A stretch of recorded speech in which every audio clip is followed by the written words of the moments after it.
I have to say that it was actually very, very positive.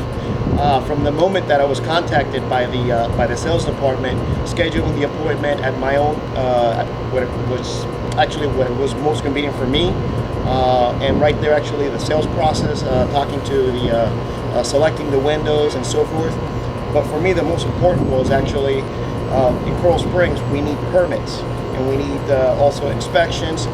That was actually one of the best things that Paradise Windows did. Actually handled everything for me from A through Z. So I really appreciate it, because one of the reasons I did not want to change these windows is because how difficult it is, the whole permit process. But Paradise Windows took that out of the way completely. Now, as far as the installation, I'd have to say that the crew came out very professional, and as a matter of fact, during the time that the installation was being done, I was working from home, so not even the noise level was that great. So it was really, actually, again, they were very professional. They cleaned up. They basically left the place the way it was as before. They didn't leave any dirt, anything behind or whatnot.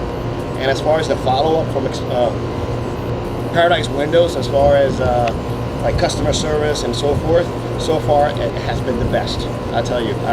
If I have another place, I'll probably use Paradise Windows. I will use Paradise Windows.